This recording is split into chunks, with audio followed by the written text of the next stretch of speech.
Welcome to Shukla study point. आप सभी का स्वागत है आपके अपने YouTube channel Shukla study point में। मैं शिवम शुक्ला आप सभी दोस्तों का हार्दिक स्वागत करता हूं। आज की वीडियो के माध्यम से हम लोग चर्चा करेंगे बीए पंचम सेमेस्टर के छात्र छात्राओं के लिए। सब्जेक्ट है आपका हिस्ट्री और उससे बनने वाले बहुत ही महत्वपूर्ण 100 ऑब्जेक्टिव टाइप के प्रश्नों पर चर्चा करेंगे। आपको बता दूं कि आपका जो पेपर होता है दीनदयाल उपाध्याय गोरखपुर विश्वविद्यालय में हिस्ट्री 302 का, ठीक है, हिस्ट्री ऑफ मॉडर्न वर्ल्ड जिसमें आपको पढ़ना होता है, ये पेपर नंबर जो 2 होता है उसका जो ऑप्शनल होता है उसके में आपको हिस्ट्री ऑफ मॉडर्न वर्ल्ड पढ़ना होता है। एक पेपर 1453 ईस्वी से लेकर के 1815 ईस्वी तक आपको इसमें देखना होता है। तो इससे बनने वाले बहुत ही महत्वपूर्ण प्रश्नों के बारे में आज की वीडियो के माध्यम से हम चर्चा करेंगे। इसके अलावा आपका जो अगला होगा, जैसे कि इतिहास की नैतिकता और व्यावसायिक उपयोगिता जो है, इस पर भी चर्चा करूंगा। भारत का सामाजिक सांस्कृतिक इतिहास 1200 से लेकर के 1700 ईस्वी, वो भी मैं बताऊंगा। तो यानी कि जो ऑप्शनल में आपको 2-3 ऑप्शनल पेपर हैं आपके, तो उनसे बनने वाले बहुत ही महत्वपूर्ण, चूंकि आपका जो सेकंड पेपर है उसमें कई आपको चूज करने हैं। तो वो जैसा भी हो, आपका जो आपका देखें हिस्ट्री ऑफ मॉडर्न वर्ल्ड का जो पेपर है उसी का आज मैं बताऊंगा, ठीक है। तो कोड आपका जो है, आपके जो एडमिट कार्ड वगैरह का या फिर आपका जो टाइम टेबल है उसमें आपको 302 कोड में हिस्ट्री ऑफ मॉडर्न वर्ल्ड दिया हुआ है, तो उसी के बारे में हम चर्चा करेंगे। आइए बहुत ही महत्वपूर्ण प्रश्नों पर के बारे में जानने का प्रयास करते हैं और तीव्र गति से आगे बढ़ने का काम करते हैं। बढ़िया प्रश्न आपकी परीक्षा की दृष्टि से, एक बार फटाफट से वीडियो को लाइक और शेयर कर दीजिएगा। प्रश्न आपकी स्क्रीन पर आ चुका है। प्रश्न क्या है बताइएगा। प्रश्न आपकी स्क्रीन पर आ चुका है भाई। प्रश्न है हेनरी, मतलब इंग्लैंड के हेनरी अष्टम का तीसरा विवाह किसके साथ हुआ था, बताएं। 30 वर्षीय प्रश्न क्या पूछा गया है। प्रश्न आपसे यही पूछा गया, क्या प्रश्न है भाई। प्रश्न है कि इंग्लैंड के हेनरी अष्टम का तीसरा विवाह किसके साथ हुआ, जेन सेमूर या फिर एने बोलेन या क्लीव्स या फिर कैथराइन हावर्ड। तो करेक्ट आंसर क्या हो जाएगा, जेन सेमूर के साथ इंग्लैंड के हेनरी अष्टम का तीसरा विवाह हुआ था। ऑप्शन नंबर इसका ए करेक्ट आंसर होगा। अगला क्वेश्चन आप देखेंगे, इंग्लैंड के या इंग्लैंड में तृतीय संसद कब बुलाई गई। इंग्लैंड में तृतीय संसद जो बुलाई गई थी 1629 ईस्वी में बुलाई गई थी। कब बुलाई गई थी, 1629 ईस्वी में, ठीक है, ये बात ध्यान रखिएगा। कब बुलाई गई थी, 1629 ईस्वी में बुलाई गई थी। चार्ल्स प्रथम उस समय शासक थे। मार्च में, तो 1600 यहाँ पर देखिए 92 उल्टा लिख गया, थोड़ा सा 29 कर लेंगे इसको, ठीक है। 1629 इसका करेक्ट आंसर हो जाएगा, ठीक है। 1629 is right answer. Okay clear. मार्च 1629 ईस्वी में इंग्लैंड में तृतीय संसद बुलाई गई थी चार्ल्स प्रथम के समय काल में। आगे देखिएगा, अगला प्रश्न है, इंग्लैंड में दीर्घ संसद का नेतृत्व किसने किया था। दीर्घ संसद का नेतृत्व किसने किया था। दीर्घ संसद का नेतृत्व जो किया था वो चार्ल्स प्रथम ने किया था। किसने किया था, चार्ल्स प्रथम ने किया था। ओके, ये बात ध्यान रखेंगे। ओके, तो ऑप्शन नंबर इसका क्या करेक्ट आंसर हो जाएगा, चार्ल्स प्रथम। करेक्ट आंसर इसका क्या हो जाएगा, C option is right answer. Charles प्रथम अगर मिले तो भी लगा देंगे, पिम मिले तो भी। अगला क्वेश्चन से, रक्तहीन क्रांति कब घटित हुई। रक्तहीन क्रांति कब घटित हुई भाई, 1688 ईस्वी करेक्ट आंसर हो जाएगा, बी ऑप्शन इसका। ऐसे ही कई प्रश्न आपकी परीक्षा में बनेंगे। वैसे मैंने एक वीडियो इन प्रश्नों को लेकर के और बनाया, उसमें मैंने समझा करके आपको बताया है, तो अभी वीडियो पड़ी हुई देख लीजिएगा। एक पुस्तक है पामेला। पामेला पुस्तक को किसने लिखा है, बढ़िया पुस्तक है, तो रिचर्डसन ने लिखा है, ठीक है, ये बात ध्यान रखेंगे। उपन्यासकार हैं, ब्रिटेन के निवासी थे ये। आगे देखेंगे, अगला क्वेश्चन आपकी स्क्रीन पर आ चुका है, इंग्लैंड में कैबिनेट प्रणाली का विकास हुआ कब। इंग्लैंड में कैबिनेट प्रणाली का विकास कब हुआ, 18वीं शताब्दी में हुआ। ऑप्शन नंबर इसका ये करेक्ट आंसर होगा। अगला प्रश्न आपसे पूछा जा सकता है, इंग्लैंड में 16वीं मतलब 1688 ईस्वी के रक्तहीन जो क्रांति हुई थी उसका प्रमुख कारण क्या था। उसका प्रमुख कारण इनमें से क्या था, जेम्स द्वितीय की धार्मिक नीति। ऑप्शन नंबर इसका डी करेक्ट आंसर होगा। आगे देखिएगा, अगला क्वेश्चन आपके स्क्रीन पर आ चुका है, किस अधिकार पत्र के द्वारा इंग्लैंड में संसदीय संप्रभुता स्वीकार की गई। बिल ऑफ राइट्स या फिर पिटिशन ऑफ राइट्स या डिक्लेटरी ऑफ मतलब डिक्लेटरी एक्ट या फिर मैग्ना कार्टा, बताएं फटाफट से। आप बताएंगे किस अधिकार पत्र के द्वारा इंग्लैंड में संसदीय संप्रभुता स्वीकार की गई, तो बिल ऑफ राइट्स के द्वारा स्वीकार की गई। ऑप्शन नंबर इसका ए करेक्ट आंसर हो जाएगा, bill of rights is right answer, A option is right answer. आगे देखिएगा, अगला प्रश्न, स्टुअर्ट शासकों एवं संसद के बीच संघर्ष का प्रमुख कारण क्या था। स्टुअर्ट शासकों और संसद के बीच का जो प्रमुख कारण था वो था संप्रभुता के प्रश्न पर, ठीक है। संघर्ष जो हो रहा था किसके प्रश्न पर, संप्रभुता के प्रश्न पर, सॉवरेनिटी के प्रश्न पर। ओके, आगे देखिएगा, अगला क्वेश्चन है, इटे प्लस की संधि पर हस्ताक्षर किस वर्ष हुआ। इटे प्लस की संधि पर हस्ताक्षर हुआ 1492 ईस्वी में। ऑप्शन नंबर इसका डी करेक्ट आंसर होगा। अगला प्रश्न आपसे एग्जाम में बन सकता है, सप्तवर्षीय युद्ध के बाद कौन सी संधि हुई थी? सप्तवर्षीय युद्ध के बाद में जानते कौन सी संधि हुई थी? ह्यूबर्ट ह्यूबर्ट्सबर्ग की संधि हुई थी। किसकी? ह्यूबर्ट्सबर्ग की संधि हुई थी सप्तवर्षीय युद्ध के बाद। ऑप्शन नंबर इसका डी करेक्ट आंसर होगा। आगे देखेंगे, अगला क्वेश्चन आपकी स्क्रीन पर आ चुका है, फटाफट से आप देखेंगे। राजा ईश्वर के प्रति उत्तरदायी है, किसी सांसारिक शक्ति अथवा संस्था के प्रति नहीं। ये किसका कथन है? राजा ईश्वर के प्रति उत्तरदायी होता है, किसी सांसारिक शक्ति अथवा किसी संस्था के प्रति नहीं। ये जेम्स प्रथम का कथन है। ऑप्शन नंबर इसका ए करेक्ट आंसर होगा। अगला क्वेश्चन आप देखेंगे, निम्नलिखित में से किसे खूनी मेरी के नाम से भी जाना जाता है? खूनी मेरी के नाम से किसे जाना जाता है? तो मेरी ट्यूडर यानी कि मेरी प्रथम को खूनी ट्यूडर के मतलब खूनी मेरी के नाम से जाना जाता है, मेरी प्रथम को। ठीक है, मेरी ट्यूडर या मेरी प्रथम। ऑप्शन नंबर इसका सी करेक्ट आंसर होगा। अगला प्रश्न है, ब्रिटिश ईस्ट इंडिया कंपनी की स्थापना कब हुई थी? ब्रिटिश ईस्ट इंडिया कंपनी की स्थापना हुई थी 31 दिसंबर 1600 ईस्वी में। ऑप्शन नंबर इसका सी करेक्ट आंसर होगा। अगला प्रश्न है, मेरी ट्यूडर ने इंग्लैंड में कब शासन किया था? मतलब कब तक शासन किया था? तो 5 वर्ष तक शासन किया था। Option number B correct answer होगा। सॉरी। अगला प्रश्न है, केबाल मंत्रिमंडल में कितने सदस्य थे? बताएं। तो केबाल मंत्रिमंडल में 5 सदस्य थे। कितने? 5 सदस्य। क्लियर। आगे देखिएगा, अगला क्वेश्चन आपकी स्क्रीन पर आ चुका है, बहुत ही बढ़िया प्रश्न है। दांते का काल था, बताएं। दांते का समय काल बताएं, फटाफट से आप बताने का प्रयास करेंगे। बहुत ही बढ़िया प्रश्न है परीक्षा की दृष्टि से आपके। दांते का समय काल इनमें से क्या था? देखिए, दांते के समय काल की अगर बात करें, दांते का जो समय काल था वो समय काल कब से कब तक था भाई? 1265 से 1325, बिल्कुल 1321। 1265 से 1321 दांते का समय काल है। ऑप्शन नंबर इसका सी करेक्ट आंसर होगा। अगला प्रश्न है, एमिल किसके द्वारा लिखी गई? एमिल पुस्तक के लेखक कौन है? इंपॉर्टेंट प्रश्न है। एमिल पुस्तक किसके द्वारा लिखी गई है? तो रूसो के द्वारा लिखी गई है। बी ऑप्शन इसका करेक्ट आंसर होगा। एग्जाम में प्रश्न बन सकते हैं। अगला प्रश्न है, फ्रांस में स्टेटस जनरल की अंतिम बैठक कब हुई थी? फ्रांस में स्टेटस जनरल की अंतिम बैठक कब हुई थी? 1614 ईस्वी में हुई थी। ऑप्शन नंबर इसका डी करेक्ट आंसर होगा। अगला क्वेश्चन आपकी स्क्रीन पर आ सकता है, आपकी परीक्षा में पूछा सकता है। प्रश्न है कि निर्धनता कभी भी व्यक्ति को प्रसन्न नहीं रख सकती। यह कथन किसका है? निर्धनता कभी भी व्यक्ति को प्रसन्न नहीं रख सकती, इसको कहा था दिदरो ने। ऑप्शन नंबर डी में दिया दिदरो करेक्ट आंसर होगा। आगे देखिए, अगला प्रश्न है, द पर्सियन लेटर्स ये पुस्तक किसने लिखी है?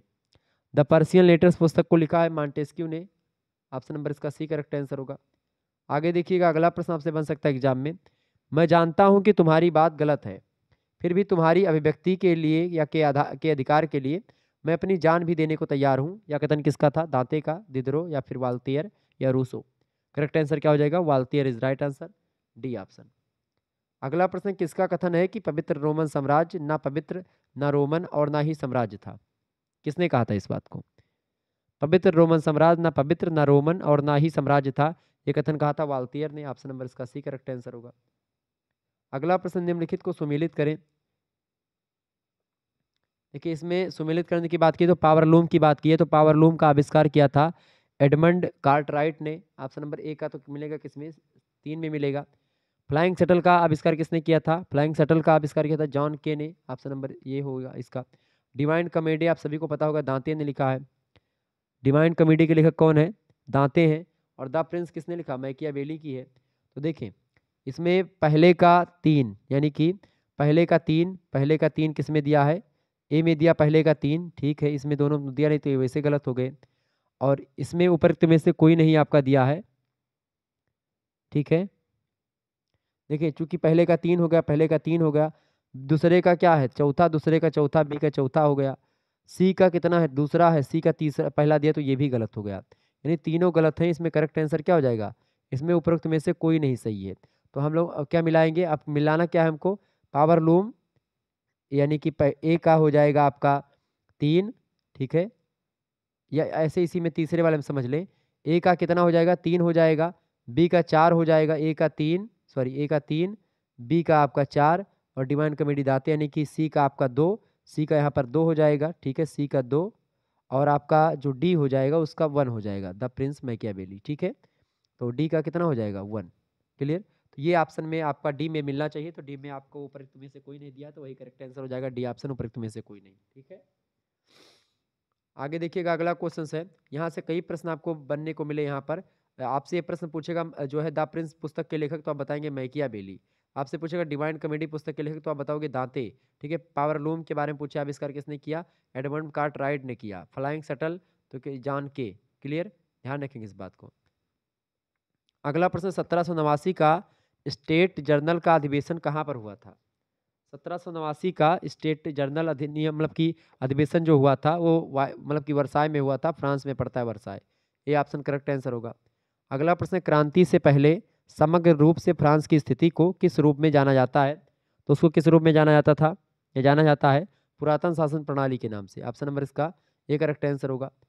अगला प्रश्न, स्वतंत्रता, समानता और बंधुत्व का नारा दिया था किसने दिया था? रूसो ने दिया था। Option number B correct answer होगा। फ्रांस की क्रांति से उदय हुआ है नारा। अगला प्रश्न, निम्न में से कौन लुई 14वें का युग का लेखक है? बताएं, मॉन्टेस्क्यू, रूसो, दिदरो या वाल्टियर? तो वाल्टियर है। ऑप्शन नंबर इसका सी करेक्ट आंसर होगा। अगला प्रश्न, डी मोनार्किया पुस्तक के लेखक कौन है? बहुत ही बढ़िया पुस्तक है, इंपॉर्टेंट है, परीक्षा में प्रश्न पूछा जा सकता है। दी मोर दी मोनार्किया पुस्तक के लेखक कौन है? दांते हैं। ऑप्शन नंबर इसका बी करेक्ट आंसर होगा। अगला प्रश्न आप देखेंगे, कौन मतलब कि क्रांति का पैगंबर कहा जाता है? क्रांति का पैगंबर रूसो को कहा जाता है। ऑप्शन नंबर इसका सी करेक्ट आंसर होगा। आगे देखिएगा, अगला प्रश्न आपकी स्क्रीन पर आ चुका है। तो ये सब प्रश्न बहुत ही महत्वपूर्ण है। ओके, थोड़ी सी मेरी तबीयत डाउन है, इसीलिए मैं थोड़ा उतना ऊर्जा और उत्साह के साथ आपको शायद नहीं पढ़ा पा रहा हूँ। उसके लिए मैं माफ़ी चाहूँगा, लेकिन फिर भी आपके लिए व्यवस्थित तरीके से मैं पढ़ाने की कोशिश कर रहा हूँ। अगला प्रश्न है, महाद्वीपीय व्यवस्था का महाद्वीपीय व्यवस्था को नेपोलियन ने किसके विरुद्ध लागू किया था? तो महाद्वीपीय व्यवस्था को नेपोलियन ने इंग्लैंड के विरुद्ध लागू किया था। ऑप्शन नंबर इसका डी करेक्ट आंसर होगा। अगला क्वेश्चन आप देखेंगे, ट्राफल्गर युद्ध कब हुआ था? ट्राफल्गर युद्ध जो हुआ था 21 अक्टूबर 1805 को हुआ था। ऑप्शन नंबर इसका ए करेक्ट आंसर हो। ध्यान रखिएगा, बहुत ही महत्वपूर्ण प्रश्न है। ये सारे प्रश्न जो है बहुत ही महत्वपूर्ण परीक्षा में आ सकते हैं। ट्राफल्गर युद्ध के जलयुक्त मतलब कि युद्ध जो हुआ था किसके किसके बीच में हुआ था? तो ट्राफल्गर का जो युद्ध हुआ था वो किसके किसके बीच में हुआ था? फ्रांस और इंग्लैंड के बीच में हुआ था। ठीक है, ये युद्ध कर लीजिएगा, फ्रांस और ट्राफल्गर का युद्ध किसके किसके बीच में हुआ था? फ्रांस और इंग्लैंड के बीच। अगला प्रश्न आपकी स्क्रीन पर आ चुका है, ऑस्टरलिटस का युद्ध कब हुआ था? ऑस्टरलिटस का युद्ध हुआ था 20 अक्टूबर 1805 को। ऑप्शन नंबर इसका ए करेक्ट आंसर होगा। अगला क्वेश्चन आप देखेंगे, प्रेसबर्ग की संधि कब हुई थी? प्रेसबर्ग की संधि 26 दिसंबर 1805 को हुई थी। ऑप्शन नंबर इसका ए करेक्ट आंसर होगा। अगला क्वेश्चन आपकी स्क्रीन पर आ चुका है, फटाफट से आप देखेंगे। अगला प्रश्न, 26 दिसंबर 1805 को प्रेसबर्ग की संधि किसके बीच में हुई थी? 26 दिसंबर 1805 को प्रेसबर्ग की जो संधि हुई थी ऑस्ट्रिया और फ्रांस के बीच में हुई थी। ऑस्ट्रिया और फ्रांस, ये ऑप्शन दिया करेक्ट आंसर हो जाएगा। अगला प्रश्न, फ्रीडलैंड का युद्ध कब हुआ था? बताइएगा, फ्रीडलैंड का युद्ध कब हुआ था? 14 जून 1807, बिल्कुल करेक्ट आंसर हो जाएगा ये ऑप्शन। 14 जून 1807 को फ्रीडलैंड का युद्ध हुआ था। बहुत ही महत्वपूर्ण प्रश्न है ये सब। अगला प्रश्न, टिलसिट की संधि, हमेशा प्रश्न आता है, टिलसिट की संधि कब हुई थी? जुलाई 1807, बिल्कुल करेक्ट आंसर हो जाएगा, ए ऑप्शन इसका राइट आंसर। आगे देखिएगा, बोरोडिनो के युद्ध कब हुए थे? बताएं, बोरोडिनो का युद्ध कब हुआ था? 1812 ईस्वी, बिल्कुल करेक्ट आंसर हो जाएगा ये ऑप्शन। बहुत ही महत्वपूर्ण प्रश्न। मास्को पर आक्रमण नेपोलियन की ट्रेजेडी का सूत्रपात था, यह कथन किसका है? मास्को पर आक्रमण नेपोलियन की ट्रेजेडी का सूत्रपात था, यह कथन केटलवी का है। ऑप्शन नंबर ए में दिया केटलवी, करेक्ट आंसर हो जाएंगे। आगे देखिएगा, बहुत ही महत्वपूर्ण प्रश्न है, तो ये सब परीक्षा में आपके आ सकते हैं। अगला प्रश्न, रूस और प्रसा के मध्य संधि कब हुई? रूस और प्रसा के मध्य में संधि कब हुई थी? 1813 ईस्वी में हुई थी। Option number A correct answer होगा। अगला क्वेश्चन आपके स्क्रीन पर आ चुका है, ड्रेसडन का युद्ध कब हुआ था? बताएं, ड्रेसडन का युद्ध हुआ था 1813 ईस्वी में, ये ऑप्शन करेक्ट आंसर होगा। अगला प्रश्न, नेपोलियन ने ड्रेसडन के युद्ध में 1813 को किस देश को पराजित किया था? तो ऑस्ट्रिया को पराजित किया था। ऑप्शन नंबर इसका सी करेक्ट आंसर होगा। बहुत महत्वपूर्ण प्रश्न है। अगला प्रश्न, मित्र राष्ट्रों ने फ्रांस के विरुद्ध युद्ध की घोषणा कब करी थी? 1814 में करी थी। ऑप्शन नंबर इसका ए करेक्ट आंसर हो जाएगा। ठीक है, मित्र राष्ट्रों ने फ्रांस के विरुद्ध युद्ध की घोषणा कब करी थी? 1814 ईस्वी में करी थी। आगे देखिएगा, अगला क्वेश्चन आपकी स्क्रीन पर आ चुका है, ग्रेट ब्रिटेन, ऑस्ट्रिया और प्रसा के बीच सोमेंट की संधि कब हुई थी? सोमेंट की संधि कब हुई थी, फटाफट से आप बताएंगे। तो सोमेंट की संधि ग्रेट ब्रिटेन, ऑस्ट्रिया और प्रसा के बीच में हुई थी, कब हुई थी? 1814 ईस्वी में हुई थी, ये ऑप्शन करेक्ट आंसर होगा इसका। अगला प्रश्न आपकी स्क्रीन पर आ चुका है, फाउंटेन ब्लू की संधि कब हुई थी? फाउंटेन ब्लू की संधि हुई थी 31 मार्च 1814 ईस्वी को। ऑप्शन नंबर इसका ए करेक्ट आंसर होगा। आगे देखिएगा, वाटरलू का युद्ध कब हुआ था? वाटरलू का युद्ध हुआ था 18 जून 1815 को। ऑप्शन नंबर ए में दिया 18 जून 1815 करेक्ट आंसर हो जाएगा। बहुत महत्वपूर्ण प्रश्न है, परीक्षा में लगातार आता है, ध्यान रखेंगे इस बात को। आगे देखिएगा, अगला क्वेश्चन आपकी स्क्रीन पर आ चुका है, फटाफट से आप देखेंगे, बहुत ही महत्वपूर्ण प्रश्न है। देखिए, बास्तील के दुर्ग पर आक्रमण किया गया, कब किया गया बताएंगे। बास्तील के दुर्ग पर आक्रमण कब किया गया, फटाफट से आप बताएंगे। बास्तील के दुर्ग पर आक्रमण किया गया, कब किया गया था? 14 जुलाई 1789।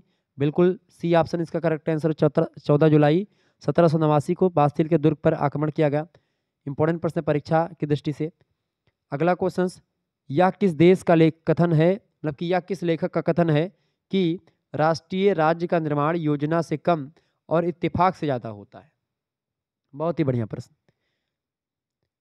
राष्ट्रीय राज्य का निर्माण योजना से कम इत्तेफाक से ज्यादा हुआ है, ये कहा था CJH हेज ने। ऑप्शन नंबर ए में दिए करेक्ट आंसर हो जाएंगे। अगला प्रश्न, निम्नलिखित में से किसे गौरवपूर्ण क्रांति का पथ प्रदर्शक माना जाता है? John Locke, Karl Marx, Voltaire या फिर रूसो? तो रूसो को माना जाता है गौरवपूर्ण क्रांति का पथ प्रदर्शक। Option number C correct answer होगा। अगला प्रश्न, निम्नलिखित में से कौन सा ग्रंथ रूसो का है? इनमें से रूसो का ग्रंथ इनमें से कौन सा है भैया? सोशल कॉन्ट्रैक्ट किसका रचना है? सोशल कॉन्ट्रैक्ट रूसो की रचना है। ऑप्शन नंबर इसका सी करेक्ट आंसर होगा।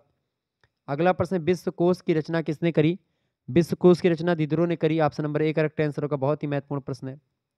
अगला प्रश्न, प्रसिद्ध पुस्तक सोशल कॉन्ट्रैक्ट किसके द्वारा लिखी गई है? प्रसिद्ध पुस्तक सोशल कॉन्ट्रैक्ट लिखी गई रूसो के द्वारा। ऑप्शन नंबर इसका सी करेक्ट आंसर होगा। अगला प्रश्न, फ्रांस का राष्ट्रीय दिवस कब मनाया जाता है? फ्रांस का राष्ट्रीय दिवस 14 जुलाई को मनाया जाता है। ऑप्शन नंबर इसका ए करेक्ट आंसर होगा। आगे देखिएगा, अगला प्रश्न, डिवाइन कॉमेडी पुस्तक के लेखक कौन है? डिवाइन कॉमेडी बहुत ही महत्वपूर्ण पुस्तक है। डिवाइन कॉमेडी पुस्तक बिल्कुल दांते ने लिखा है, बी ऑप्शन। आगे देखेंगे, शक्ति का पृथक्करण का सिद्धांत या विचार किसने दिया? शक्ति के पृथक्करण की बात करी मॉन्टेस्क्यू ने। सी ऑप्शन करेक्ट आंसर होगा इसका। आगे देखिएगा, अगला प्रश्न है, मनुष्य स्वतंत्र पैदा होता है किंतु वह हर समय जंजीरों में जकड़ा हुआ है, ये कथन किसने कहा था? रूसो का ही कथन है ये। Option number A correct answer हो जाएगा। अगला क्वेश्चन है, जेसुइटों का इतिहास कैथोलिक प्रतिक्रिया का इतिहास है, यह कथन किसका है? जेसुइटों का इतिहास कैथोलिक प्रतिक्रिया का इतिहास है, ये वाल्टियर ने कहा था। ऑप्शन नंबर डी में दिए वाल्टियर करेक्ट आंसर है। स्पिरिट ऑफ लॉज बहुत महत्वपूर्ण पुस्तक है, किसने लिखा है? स्पिरिट ऑफ लॉज पुस्तक लिखा है मॉन्टेस्क्यू ने, और इसका प्रकाशन हुआ था 1748 में, ये बात ध्यान रखेंगे। ओके, आगे देखिएगा, अगला क्वेश्चन है, 1789 के पूर्व स्टेट जर्नल का अधिवेशन किस वर्ष हुआ था? 1789 के पूर्व स्टेटस मतलब कि स्टेट जनरल का अधिवेशन जो हुआ था 1614 में हुआ था। ऑप्शन नंबर इसका ए करेक्ट आंसर होगा। अगला क्वेश्चन है, इमाइल नामक उपन्यास का लेखक कौन है? इमाइल नामक उपन्यास किसने लिखा है? किसने लिखा है? रूसो ने लिखा है, जीन जैक्स रूसो इनका पूरा नाम है। ए ऑप्शन करेक्ट आंसर होगा। अगला क्वेश्चन आप देखिएगा, फ्रांसीसी क्रांति का पितामह या मसीहा किसे कहते हैं? बताएं। फ्रांसीसी क्रांति का मसीहा बिल्कुल रूसो ही को कहा जाता है। ए ऑप्शन करेक्ट आंसर होगा। अगला प्रश्न, फ्रांस की प्राचीन संसद का क्या नाम था? फ्रांस की प्राचीन संसद का क्या नाम है? उसका नाम है स्टेटस जनरल। ऑप्शन नंबर इसका ए करेक्ट आंसर हो जाएगा। आगे देखेंगे, अगला क्वेश्चन आपकी स्क्रीन पर आ चुका है, बहुत ही महत्वपूर्ण प्रश्न आपकी परीक्षा के लिए ये आ रहे हैं लगातार आपकी स्क्रीन पर जो प्रश्न आ रहे हैं बहुत ही महत्वपूर्ण है, तो वीडियो को लाइक और चैनल को सब्सक्राइब करते रहिए सभी लोग। बताइए, प्रश्न आपकी स्क्रीन पर आ चुका है, औद्योगिक क्रांति के परिणाम स्वरूप महान परिवर्तन सर्वप्रथम कहाँ उपस्थित हुए? बताएं। तो इंग्लैंड में हुई सबसे पहले। ऑप्शन नंबर इसका एक करेक्ट आंसर होगा। अगला क्वेश्चन से, ड्रिल नामक मशीन का पता किसने लगवाया? किसने लगाया? तो ड्रिल नामक मशीन का पता लगाया था किसने? टल महोदय ने। किसने लगाया था? टल महोदय ने लगाया था। ओके, अर्नोल्ड टल। ऑप्शन नंबर इसका सी करेक्ट आंसर होगा। अगला क्वेश्चन है, इंग्लैंड में जनसंख्या का नगरीकरण आरंभ हुआ। इंग्लैंड में जनसंख्या का नगरीकरण कब से आरंभ हुआ? औद्योगिक क्रांति से आरंभ हुआ। ठीक है, औद्योगिक क्रांति और रक्तहीन क्रांति बात एक ही है, तो ऑप्शन नंबर इसका सी लगा सकते हैं, ए और बी दोनों। ठीक है, अगला क्वेश्चन आपकी स्क्रीन पर आ चुका है, निम्नलिखित में से कौन सा विकल्प औद्योगिक क्रांति के आर्थिक प्रभाव के अंतर्गत नहीं आता है? तो चार्टिस्ट आंदोलन का जन्म ये नहीं आता है, बाकी राष्ट्रीय पूंजी में वृद्धि, बेकारी में वृद्धि, कुटीर उद्योगों का पतन, ये जो है औद्योगिक क्रांति के आधार पर, मतलब इसको कह सकते हैं, चूंकि बेकारी लोग में वृद्धि इसलिए हुई चूंकि मशीनों का आविष्कार हुआ नहीं, तो जो काम अभी तक 100 लोग मिलकर के एक काम करते थे, अब वही काम एक लोग करने लगे, 99 तो वैसे बेरोजगार हो गए। तो ये औद्योगिक क्रांति के प्रभाव के अंतर्गत आते हैं 3, बाकी चर्चिस्ट आंदोलन का जन्म ये नहीं आता। अगला प्रश्न, इंग्लैंड की कारखाना पद्धति ने किसका महत्व बढ़ा दिया? तो इंग्लैंड की कारखाना पद्धति ने नगरों का महत्व बढ़ा दिया। ऑप्शन नंबर इसका ए करेक्ट आंसर होगा। अगला क्वेश्चन, औद्योगिक क्रांति एवं कृषि क्रांति के कारण निम्नलिखित में से किसका अंत हो गया? बताएं। औद्योगिक क्रांति और कृषि क्रांति के कारण से किसका अंत हो गया? छोटे किसानों का अंत हो गया। Option number B correct answer होगा इसका। पावर लूम का आविष्कार किसके द्वारा किया गया था? पावर लूम का आविष्कार किया गया था एडमंड कार्टराइज के द्वारा। ऑप्शन नंबर इसका ए करेक्ट आंसर होगा। आगे देखिएगा, अगला क्वेश्चन आपकी स्क्रीन पर आ चुका है। फ्लाइंग शटल के आविष्कारक कौन है? फ्लाइंग शटल के आविष्कारक कौन है? जॉन के हैं। जॉन के, ऑप्शन नंबर इसका ए करेक्ट आंसर हो जाएगा। 1733 में इन्होंने आविष्कार किया था फ्लाइंग शटल का। अगला प्रश्न है, वाटर फ्रेम का आविष्कार किसने किया? वाटर फ्रेम का आविष्कार किसने किया था? फटाफट से आप बताएंगे। वाटर फ्रेम का आविष्कार किया था रिचर्ड्स आर्कराइट ने 1769 में। ऑप्शन नंबर इसका सी करेक्ट आंसर होगा। आगे देखेंगे, भाप के इंजन का आविष्कार किसने किया था? जेम्स वाट ने किया था। ऑप्शन नंबर इसका ए करेक्ट आंसर होगा। अगला क्वेश्चन है, मतलब कि ओरिजिन ऑफ मॉडर्न कल्चर, इस पुस्तक को किसने लिखा है? ओरिजिन ऑफ मॉडर्न कल्चर पुस्तक को किसने लिखा है? इनमें से किसी ने नहीं लिखा है। Option number D correct answer होगा। अगला प्रश्न, यूरोप में व्यापारिक क्रांति का प्रारंभ कब हुआ? बताइएगा सभी लोग।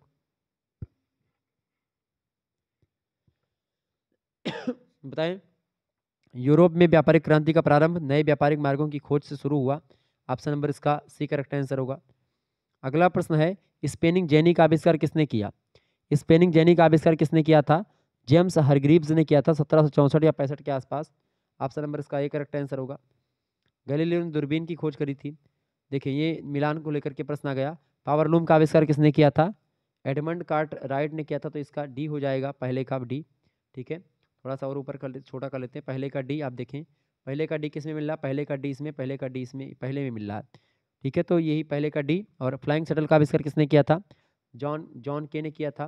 तो दूसरे का ए बिल्कुल ठीक है, पहले का डी, दूसरे का ए। और ए काउंटर ब्लास्ट, ये किससे रिलेटेड है? अ काउंटर ब्लास्ट पुस्तक, बिल्कुल जेम्स प्रथम, बी हो जाएगा इसका, तो तीसरे बी। चौथे का आपका यही सी हो जाएगा, बिल्कुल ठीक है। डिफेंडर ऑफ फेथ, हेनरी जो है 8 अष्टम, तो इसका बिल्कुल करेक्ट आंसर क्या हो जाएगा? A option.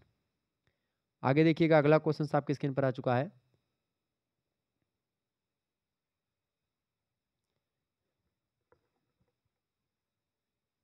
देखिए, 1694 ईस्वी में बैंक ऑफ इंग्लैंड किसने स्थापित किया था? बताइए, बढ़िया प्रश्न है। 1694 ईस्वी में बैंक ऑफ इंग्लैंड की स्थापना किसने करी थी? विलियम पीटरसन ने करी थी। ऑप्शन नंबर इसका ए करेक्ट आंसर होगा। आगे देखिएगा, अगला क्वेश्चन है, किस अधिकार पर या किस अधिकार पत्र पर इंग्लैंड ने संघीय संप्रभुता स्वीकार की गई? बताएं। तो मैग्ना कार्टा जो है, उस पर संघीय संप्रभुता स्वीकार की गई, मैग्ना कार्टा। ओके, अगला क्वेश्चन आपकी स्क्रीन पर आ चुका, गुलाबों का युद्ध कब लड़ा गया? बहुत ही बढ़िया प्रश्न है। गुलाबों का युद्ध इंग्लैंड में लड़ा गया था, डी ऑप्शन इसका करेक्ट आंसर होगा। 1455 से 1485 तक लड़ा गया था। ठीक है, आगे देखिएगा, अगला प्रश्न है, कार्डिनल वुलजे को इंग्लैंड का प्रधानमंत्री कब नियुक्त किया गया? तो कार्डिनल वुलजे को इंग्लैंड का प्रधानमंत्री 1515 ईस्वी में नियुक्त किया गया, डी ऑप्शन करेक्ट आंसर होगा। अगला प्रश्न, इंग्लैंड के द्वारा मतलब कि ग्रिगोरियन कैलेंडर को किस वर्ष स्वीकार किया गया? 1752 ईस्वी में स्वीकार किया गया, बी ऑप्शन इसका करेक्ट आंसर होगा। अगला क्वेश्चन से, सेटलमेंट एक्ट कब लागू हुआ? बताएंगे। तो सेटलमेंट एक्ट कब लागू हुआ भाई? फटाफट से आप बताएंगे। सेटलमेंट एक्ट कब लागू हुआ? 1701 में सेटलमेंट एक्ट लागू हुआ था। ओके, ऑप्शन नंबर इसका करेक्ट आंसर क्या हो जाएगा? C option. आगे देखिएगा, अगला प्रश्न, ग्रेट ब्रिटेन की संसद अस्तित्व में कब आई? ग्रेट ब्रिटेन की संसद अस्तित्व में आई थी 1707 ईस्वी में। ऑप्शन नंबर इसका सी करेक्ट आंसर होगा। आगे देखिएगा, एक्ट ऑफ सुप्रीमेसी किसके शासनकाल में पारित किया गया? एक्ट ऑफ सुप्रीमेसी, हेनरी अष्टम, बिल्कुल ए ऑप्शन करेक्ट आंसर होगा इसका। आगे देखिएगा, जॉन बुल को जाना जाता है, जॉन बुल क्या है? नाटककार है, संगीतकार है, चित्रकार है, गीतकार है? जॉन बुल एक संगीतकार है, बी ऑप्शन करेक्ट आंसर होगा। अगला प्रश्न है, सेंजमूर का युद्ध किसके बीच में लड़ा गया था? सेंजमूर का युद्ध लड़ा गया था मनमथ के ड्यूक और जेम्स द्वितीय के बीच में। ऑप्शन नंबर इसका ए करेक्ट आंसर होगा। अगला प्रश्न है, मेरी ट्यूडर ने इंग्लैंड में कब तक शासन किया था? तो मेरी ट्यूडर ने इंग्लैंड में शासन किया था 5 वर्ष तक। Option number A correct answer होगा इसका। अगला क्वेश्चन है, स्टोक का युद्ध किस वर्ष लड़ा गया? स्टोक का युद्ध लड़ा गया था, मतलब बताएं, स्टोक का युद्ध किस वर्ष लड़ा गया? 1487 में। ऑप्शन नंबर इसका डी करेक्ट आंसर हो जाएगा। आगे देखिएगा अगला प्रश्न, इंग्लैंड में आंग्ल चर्च की स्थापना किसने करी? इंग्लैंड में मतलब कि आंग्ल चर्च की स्थापना करी थी हेनरी अष्टम ने। डी ऑप्शन इसका करेक्ट आंसर होगा। अगला प्रश्न, गौरवपूर्ण और गौरवशाली क्रांति का उद्भव इंग्लैंड में कब हुआ? तो 1688 में हुआ। बहुत ही महत्वपूर्ण प्रश्न है ये तो। वास्को डी गामा कालीकट कब पहुंचा? 1498 में पहुंचा था। ठीक है, डी ऑप्शन करेक्ट आंसर हो जाएगा। भारत पहुंचने के लिए समुद्री मार्ग की खोज करी थी इसने। आगे देखिएगा अगला क्वेश्चन आपकी स्क्रीन पर आ चुका, फटाफट से आप देखेंगे। द लास्ट जजमेंट पुस्तक, बहुत ही बढ़िया पुस्तक है। द लास्ट जजमेंट पुस्तक के लेखक कौन है? फटाफट से आप बताइएगा। बहुत ही इंपॉर्टेंट पुस्तक है the last judgment. The last judgment पुस्तक के लेखक बिल्कुल Michelangelo is right answer. D option इसका करेक्ट आंसर होगा। अगला क्वेश्चन आप देखिएगा, बहुत ही इंपॉर्टेंट प्रश्न है। सर्वप्रथम यूरोप में पुनर्जागरण कहाँ से प्रारंभ हुआ? बताइएगा, पुनर्जागरण कहाँ से प्रारंभ हुआ? इटली से प्रारंभ हुआ। ऑप्शन नंबर इसका बी करेक्ट आंसर हो जाएगा। आगे देखेंगे अगला क्वेश्चन है, यूरोप के आधुनिक युग का प्रारंभ कब से माना जाता है? 1453 ईस्वी से माना जाता है। क्यों? क्योंकि 1453 में पुनर्जागरण जो है उसकी शुरुआत हुई थी। अच्छा, यूटोपिया पुस्तक के लेखक कौन है? टॉमस मूर है, ये ध्यान रखेंगे, बहुत महत्वपूर्ण पुस्तक है। द प्रिंस पुस्तक के लेखक मैकियावेली, बिल्कुल करेक्ट आंसर हो जाएगा ए ऑप्शन। अगला प्रश्न, कॉपरनिकस की मृत्यु कब हुई थी? कॉपरनिकस की मृत्यु कब हुई थी भाई? फटाफट से आप बताएंगे। 1543 में इनकी मृत्यु हुई थी। 24 मई 1543 को कॉपरनिकस की मृत्यु हुई थी। तो 14 मतलब कि 1543 कहीं पर दिया है, 1543 ए ऑप्शन में कर लेंगे, यहाँ पर 3 कर लेंगे, 1543 इसका ए ऑप्शन करेक्ट आंसर होगा। अगला क्वेश्चन है, मार्को पोलो निवासी था कहाँ का? मार्को पोलो वेनिस का निवासी था। ऑप्शन नंबर इसका बी करेक्ट आंसर हो जाएगा। ओके, आगे देखिएगा अगला प्रश्न है, इंग्लैंड में छापे खाने का आविष्कार किसने किया था? इंग्लैंड में छापे खाने का आविष्कार किया था विलियम के कस्टन ने। Option number D correct answer होगा इसका, बहुत महत्वपूर्ण प्रश्न है। दूरबीन का आविष्कार किसने किया था? गैलीलियो ने करा था। बी ऑप्शन करेक्ट आंसर होगा। अगला क्वेश्चन आपकी स्क्रीन पर आ चुका है, तुर्कों ने कॉन्स्टेंटिन मतलब कि कॉन्स्टेंटिनटो मतलब कि कॉन्स्टेंटिनोपल पर अधिकार कब कर लिया था? बताएं। 1453 में कुस्तुनतुनिया इसको बोलते हैं, उसी को बोलते हैं अंग्रेजी में। 1453 पर अधिकार कर लिया था। B option. अगला प्रश्न, मोनालिसा किसकी कृति है? मोनालिसा किसकी कृति है भाई? बताइएगा। मोनालिसी जो है लियोनार्डो दा विंची की कृति है। ओके, 1503 से 1514 के बीच में बनाई गई था चित्र। Option number B correct answer होगा। निम्न में से कौन सा चित्रकार नहीं था इनमें से? देखिए, चित्रकार की बात करें तो इनमें से देखिए क्रोमर जो है चित्रकार नहीं, बाकी Raphael, Michelangelo, Leonardo da Vinci, ये सब चित्रकार हैं। अगला प्रश्न, मानववाद का जनक को किसे माना जाता है? मानववाद का जनक कौन है? पिटार्क हैं, इटलवी कवि हैं। Option number A correct answer होगा। अगला क्वेश्चन आपके स्क्रीन पर आ चुका, किस तुर्क राजा ने के द्वारा कुस्तुनतुनिया पर विजय प्राप्त की गई? बताएं, किस तुर्क राजा के द्वारा कुस्तुनतुनिया पर विजय प्राप्त की गई थी? महमूद द्वितीय के द्वारा। ऑप्शन नंबर इसका बी करेक्ट आंसर होगा। आगे देखिएगा अगला प्रश्न है, फियामेंटा के रचयिता कौन थे? बताएं, फियामेंटा के रचयिता कौन थे? फटाफट से आप बताने का प्रयास करेंगे। फियामेंटा के रचयिता बिल्कुल Boccaccio is right answer. B option correct answer होगा। आगे देखिएगा अगला प्रश्न है, आर्केडिया कविता किसने लिखी? आर्केडिया कविता किसने लिखी? जैकोपो सानाजारो ने लिखी। Option number D correct answer होगा इसका। अगला प्रश्न है, पुनर्जागरण काल का महानतम मूर्तिकार किसे माना जाता है? तो किसको मानते हैं? माइकल एंजेलो को मानते हैं। ऑप्शन नंबर इसका सी करेक्ट आंसर होगा। आगे देखिएगा अगला क्वेश्चन आपके स्क्रीन पर आ चुका, फटाफट से आप देखेंगे, वीडियो को लाइक और शेयर करते रहिएगा, ऐसे ही प्रश्न आपकी परीक्षा में आते रहेंगे। प्रश्न है, 30 बरस का युद्ध 30 वर्षीय युद्ध द्वितीय मतलब उसका द्वितीय चरण कब से प्रारंभ हुआ है, कब से कब तक चला? 30 वर्षीय युद्ध का द्वितीय चरण जो हुआ, ये जो चला, ये 1625 से 1629 तक चला। ऑप्शन नंबर इसका सी करेक्ट आंसर हो जाएगा। ओके, ये बात ध्यान रखेंगे। और ये डेनिस काल में चला। और आपको बता दूं कि आगे देखिएगा अगला प्रश्न, 30 वर्षीय युद्ध का प्रारंभ काल क्या है? 30 वर्षीय युद्ध का जो प्रारंभ काल है वो क्या था? 1618 से 1648। बिल्कुल करेक्ट आंसर क्या हो जाएगा? A option is right answer. अगला क्वेश्चन आप देखेंगे, मार्टिन लूथर की पत्नी का क्या नाम था? मार्टिन लूथर की पत्नी का क्या नाम था? कैथरीन बान बोरा। ठीक है, 1524 में विवाह हुआ था इनका, मार्टिन लूथर का और कैथरीन वान बोरा का। ऑप्शन नंबर इसका डी करेक्ट आंसर होगा। अगला क्वेश्चन आप देखेंगे, लियो 10 किस वर्ष पोप बना था? लियो दसम किस वर्ष पोप बना था भाई? 1513 ईस्वी में बना था। ऑप्शन नंबर इसका डी करेक्ट आंसर होगा। अगला क्वेश्चन आपकी स्क्रीन पर आ चुका है। इंस्टीट्यूट्स ऑफ क्रिश्चियन रिलीजन पुस्तक किसने लिखी? इंस्टीट्यूट्स ऑफ क्रिश्चियन रिलीजन पुस्तक के लेखक हैं John Calvin. D option correct answer होगा। आगे देखिएगा अगला प्रश्न, रोमन कैथोलिक चर्च के संस्थापक कौन थे?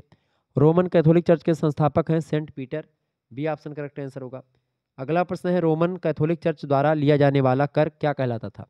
रोमन कैथोलिक चर्च द्वारा लिया गया जो कर था उसको टाइथ बोलते थे। ये ऑप्शन करेक्ट आंसर होगा। 1555 एडी में या ईस्वी में अकबर्स की संधि पर हस्ताक्षर किसके द्वारा किया गया? तो प्रिंस फर्डिनेंड प्रथम के द्वारा किया गया था। ए ऑप्शन करेक्ट आंसर होगा। आगे देखेंगे, इनमें से कौन फ्रांस में धर्म सुधार आंदोलन का जन्मदाता कहा जाता है? किसको कहते हैं बताएं फटाफट से। धर्म सुधार आंदोलन का जन्मदाता इनमें से फ्रांस में किसको बोलते हैं? बिल्कुल Jacques Lefevre. Option number A correct answer होगा। अगला प्रश्न, प्रोटेस्टेंट विद्रोह का महत्वपूर्ण परिणाम क्या निकला? बताइए। प्रोटेस्टेंट मतलब कि प्रोटेस्टेंट विद्रोह का महत्वपूर्ण परिणाम ये निकला कि इससे रोमन कैथोलिक चर्च में सुधार के लिए प्रेरित किया गया उसको। ऑप्शन नंबर इसका बी करेक्ट आंसर होगा। अगला प्रश्न, 30 वर्षीय युद्ध कब प्रारंभ हुआ, मतलब कि कहाँ प्रारंभ हुआ था? 30 वर्षीय युद्ध जो प्रारंभ हुआ था वो बोहेमिया में प्रारंभ हुआ था। बी ऑप्शन करेक्ट आंसर हो जाएगा। अगला क्वेश्चन आपकी स्क्रीन पर आ चुका है। यूरोप में 1517 से 1648 का काल कहा जाता है, बताएं। धार्मिक आंदोलन का युग कहते हैं इसको। 1517 से लेकर के 1648 का जो युग है यूरोप के इतिहास में धार्मिक आंदोलन का युग कहा जाता है इसको। अगला प्रश्न, किसने बाइबिल की महान सत्ता को अधिक महान बताया या महानता दी, बताएं। अधिक महत्व दिया, बताएं। किसने बाइबिल की महान सत्ता को अधिक महान मतलब कि महान बताया? तो है जिंगलबी। ऑप्शन नंबर इसका बी करेक्ट आंसर होगा। अगला प्रश्न, प्रोटेस्टेंट आंदोलन किसके द्वारा किया गया? तो प्रोटेस्टेंट आंदोलन जो किया गया था मार्टिन लूथर के द्वारा किया गया। बी ऑप्शन करेक्ट आंसर होगा। जिंगलबी संबंधित है किससे? रिफॉर्म्ड चर्च से रिलेटेड है। Option number B correct answer हो जाएगा इसका। आगे देखिएगा अगला क्वेश्चन आपके स्क्रीन पर आ चुका, फटाफट से आप देखने का प्रयास करेंगे। बहुत ही महत्वपूर्ण प्रश्न है आपकी परीक्षा की दृष्टि से, बताएंगे। अच्छा, टाइथ क्या है? धार्मिक कर हुआ करता था। ओके, जो मैंने आपको बता दिया। प्रश्न आपकी स्क्रीन पर आ चुका, फटाफट से आप देखेंगे। वीडियो को लाइक और चैनल को सब्सक्राइब कर दीजिएगा। एक बार सभी दोस्त वीडियो को शेयर कर दीजिएगा। बहुत ही महत्वपूर्ण प्रश्न है ये। चले अगला प्रश्न आ चुका है। पुर्तगाली व्यापारिक कंपनी के भारत आगमन का सर्वप्रमुख उद्देश्य क्या था, बताएंगे फटाफट से, बताएं। काली मिर्च और मतलब कि मसालों के व्यापार पर एकाधिकार प्राप्त करने का पूरा क्या था उनका जो है उद्देश्य था? ऑप्शन नंबर इसका ए करेक्ट आंसर होगा। अगला प्रश्न, पुर्तगालियों ने भारत में सर्वप्रथम कहाँ स्थापित किया अपनी फैक्ट्री? पुर्तगालियों ने भारत में अपनी फैक्ट्री जो स्थापित करी थी वो कहाँ पर स्थापित करी थी? कालीकट में स्थापित करी थी। कब स्थापित करी थी कालीकट में? 1498 में पुर्तगालियों कालीकट में स्थापित करी। कोचीन में 1503 में स्थापित करी। इसके अलावा जो है कैन्नानूर में 1505 में स्थापित करी थी पुर्तगालियों ने अपना फैक्ट्री। अगला प्रश्न, इटली और जर्मनी के एकीकरण के विरुद्ध निम्न में से कौन था? इटली और जर्मनी के एकीकरण के विरुद्ध जो था वो थी ऑस्ट्रिया। ऑप्शन नंबर इसका सी करेक्ट आंसर होगा। अगला प्रश्न, जॉल बेरिन कैसी संस्था थी? जॉल बेरिन व्यापारियों की एक संस्था थी। Option number B correct answer होगा इसका। अगला प्रश्न, रक्त और लौह की नीति का अवलंबन किसने किया, बताएं। रक्त और लौह की नीति का अवलंबन किसके द्वारा किया गया था? किसके द्वारा? बिस्मार्क के द्वारा। ऑप्शन नंबर इसका सी करेक्ट आंसर होगा। अगला क्वेश्चन आपकी स्क्रीन पर आ चुका है। चार्टिस्ट आंदोलन कहाँ हुआ था? चार्टिस्ट आंदोलन जो हुआ था इंग्लैंड में हुआ था। डी ऑप्शन करेक्ट आंसर होगा इसका। अगला प्रश्न आपकी स्क्रीन पर आ चुका है। यूनान को एक स्वतंत्र राष्ट्र कब घोषित किया गया था, बताइएगा। तो कब घोषित किया गया? 1832। बिल्कुल ठीक करेक्ट आंसर होगा इसका बी ऑप्शन 1832। तो ये रिवीजन क्लास के तौर पर आप ले रहे हैं। बहुत कम समय में मैं बहुत सारे प्रश्नों को आपको बता दे रहा हूँ, तो आप इसको 2-3 बार वीडियो को देख लीजिएगा, आपका काम हो जाएगा। अगला प्रश्न, यूरोप वासियों के लिए किस देश का साहित्य एवं ज्ञान विज्ञान प्रेरणा स्रोत रहा है, बताइएगा। यूरोप वासियों के लिए यूनान का जो साहित्य रहा है या जो ज्ञान विज्ञान रहा है वो मोटिवेशनल का काम करता है। Option number B correct answer होगा इसका। युवा इटली या यंग इटली जिसको बोलते हैं उसका विकास किसने किया था? मेजनी के द्वारा किया गया था। ओके, ध्यान रखेंगे 1831 ईस्वी में। ओके, आगे देखिएगा अगला प्रश्न है। सार्डिनिया पिटमाउंटर का शासन कौन था, बताएं। सार्डिनिया पिटमाउंटर का शासन मतलब शासक कौन था? तो था विक्टर इमैनुअल। ऑप्शन नंबर इसका सी करेक्ट आंसर होगा। अगला प्रश्न, यूनानी स्वतंत्रता आंदोलन के दौरान कौन ब्रिटिश कवि शहीद हुए थे, बताइए। यूनानी स्वतंत्रता आंदोलन के दौरान लॉर्ड बायरन शहीद हुए थे, ये ऑप्शन करेक्ट आंसर होगा। अगला प्रश्न, यूरोपीय सभ्यता का पालना किसे कहते हैं? यूरोपीय सभ्यता का पालना यूनान को बोलते हैं, ऑप्शन नंबर इसका डी करेक्ट आंसर हो जाएगा। यूनान को ही हिंदी में ग्रीक या ग्रीस बोलते हैं, तो ध्यान रखेंगे इसको भी। आगे देखिएगा, अगला प्रश्न, यूरोप का मरीज किसे कहा जाता है? यूरोप का मरीज किसको बोलते हैं? यूरोप की सभ्यता का पालना तो बोलते हैं यूनान को, लेकिन यूरोप का मरीज किसको बोलते हैं? तुर्की देश को। Option number C correct answer होगा इसका। अगला प्रश्न, यंग यूरोप की स्थापना किसके द्वारा करी गई थी? मेजनी के द्वारा। ऑप्शन नंबर इसका करेक्ट आंसर हो जाएगा बी ऑप्शन। अगला प्रश्न, धर्म सुधार आंदोलन किस देश से प्रारंभ हुआ? धर्म सुधार आंदोलन जो प्रारंभ हुआ वो जर्मनी से प्रारंभ हुआ था, ए ऑप्शन करेक्ट आंसर होगा। बहुत ही महत्वपूर्ण महत्वपूर्ण प्रश्न सब चल रहे हैं, ध्यान रखिएगा। रोमन कैथोलिक चर्च द्वारा लिया जाने वाला कर क्या था, इनमें से बताएं। दशमांश, ऑप्शन नंबर इसका ए करेक्ट आंसर हो जाएगा। अगला, ये रोमन कैथोलिक चर्च के द्वारा लिया जाने वाला कर था, टैक्स था, दशमांश, दशमांश। अगला क्वेश्चन है, निम्नलिखित में से किसके द्वारा यूरोप में धार्मिक युद्धों का अंत हुआ, बताएं। निम्नलिखित में से किसके द्वारा यूरोप में धार्मिक युद्धों का अंत हुआ था? तो ऑक्सबर्ग की संधि के द्वारा हुआ था। 30 वर्षीय युद्ध कब समाप्त हुआ था?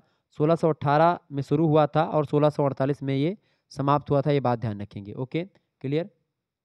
कब शुरू हुआ था? 1600 पूछेगा कब शुरू हुआ था? 1618 में शुरू हुआ था। कब समाप्त हुआ था? 1648 में समाप्त हुआ था। 30 वर्षीय युद्ध इसीलिए बोलते थे क्योंकि ये 30 साल लड़ा गया। तो इस प्रकार से आप लोगों ने बहुत सारे प्रश्नों को समझ लिया। मिलते हैं फिर नेक्स्ट वीडियो में, तब तक के लिए जय हिंद जय भारत। आप सभी का बहुत बहुत धन्यवाद हमारे से जुड़ने के लिए। इसी प्रकार से अपना प्यार हमेशा बनाए रखेंगे। बहुत बहुत धन्यवाद।